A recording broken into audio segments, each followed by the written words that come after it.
Assalamualaikum warahmatullahi wabarakatuh.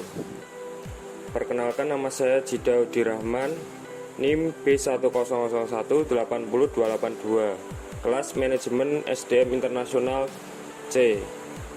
Di sini saya akan mereview jurnal yang berjudul Strategic Human Resource: A New Source for Competitive Advantage in the Global Arena. Latar belakang: sumber daya manusia internasional, manusia global sumber daya, efektivitas sumber daya manusia, kepemimpinan global, mitra strategis SDM.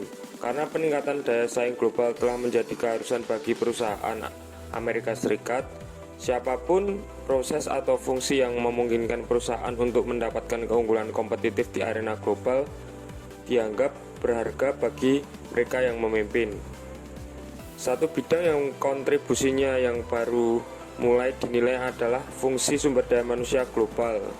Pelajaran ini memulai proses dengan memeriksa kontribusi aktual dan yang dirasakan dari fungsi sumber daya manusia global untuk keseluruhan efektivitas multinasional organisasi. Tujuan penelitian. Tujuan dari penelitian ini menunjukkan bahwa karyawan suatu organisasi dapat menjadi sumber yang berkelanjutan keunggulan kompetitif dan dapat menentukan keberhasilan akhir organisasi mereka. Mengingat pentingnya orang dalam organisasi, sebagian besar departemen sumber daya manusia strategis mempertimbangkan pengelolaan kompetensi dan kemampuan aset manusia ini menjadi tujuan utama. Sangat berwawasan ke depan, strategis operasi sangat kontras dengan sumber daya manusia tradisional yang lebih birokratis departemen, yang cenderung mengelola biaya manusia sebagai kewajiban, misalnya menimbulkan upah tagihan dan biaya tunjangan. Metode penelitian. Metode penelitian yang mendasari artikel ini mencakup dua studi terpisah. Dalam studi pertama, kami mengumpulkan data wawancara terbuka dari 84 manusia global eksekutif sumber daya yang bekerja di 60 perusahaan multinasional yang berbasis di Amerika Serikat. Wawancara ini mengidentifikasi 10 faktor SDM global atau prinsip panduan yang berdampak pada efektivitas fungsi SDM global. Data survei kemudian dikumpulkan dari Global Eksekutif Sumber Daya Manusia,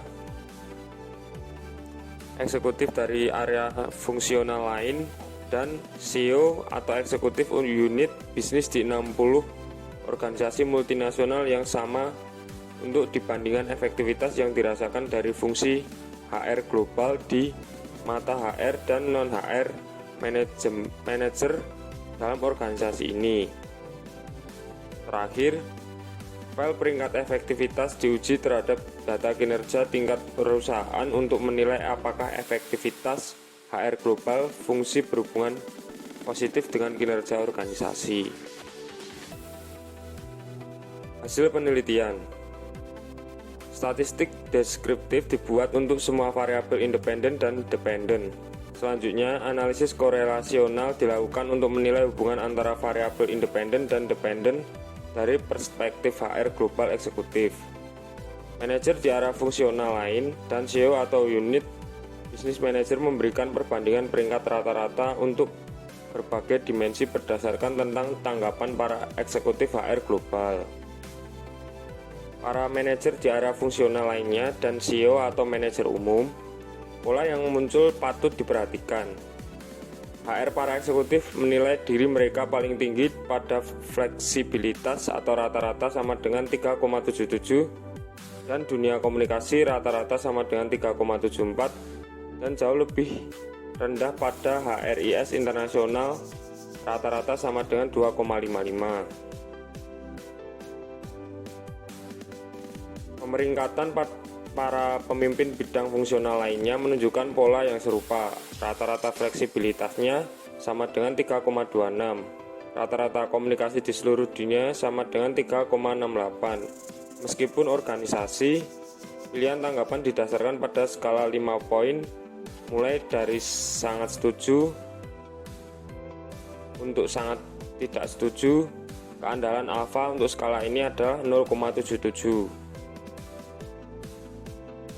Kesimpulannya, antara efektivitas keseluruhan yang dirasakan dari fungsi GHR organisasi dan kinerja bottom line organisasi, diskusi kami percaya studi ini memberikan kontribusi unik pada bidang HR global oleh mengidentifikasi 10 praktik terbaik atau prinsip panduan untuk HR global. Sebagai Baker dan Gerhardt pada tahun 96 menyarankan prinsip panduan makro penting di semua organisasi, apapun situasinya. Baker dan Gerhardt mengemukakan bahwa file kebijakan atau praktik tertentu untuk mendukung prinsip-prinsip panduan ini lebih bersifat situasi spesifik. Praktik khusus ini tidak dibahas secara langsung dalam penelitian ini. Kami pernah, namun dapat memeriksa kembali data wawancara setelah data survei dikumpulkan dan dianalisis untuk memastikan praktik spesifik yang dijelaskan oleh eksekutif HR global relatif terhadap berbagai dimensi. Misalnya, faktor mengembangkan hubungan dengan mitra HR internasional untuk mendorong pertukaran informasi dimainkan berbeda di organisasi yang berbeda. Beberapa organisasi mengadakan tahunan atau 2 tahunan rapat SDM di seluruh dunia. Tempat rapat berputar di seluruh dunia, lain organisasi mempromosikan penggunaan sistem email di kalangan profesional HR dunia luas. Sementara yang lain membentuk tim lintas nasional profesional HR di seluruh dunia mengatasi masalah SDM perusahaan. Penelitian selanjutnya harus mengkaji secara sistematis bagaimana caranya organisasi menerapkan prinsip-prinsip ini. Demikian review jurnal dari saya, kurang lebihnya mohon maaf. Wassalamualaikum warahmatullahi wabarakatuh.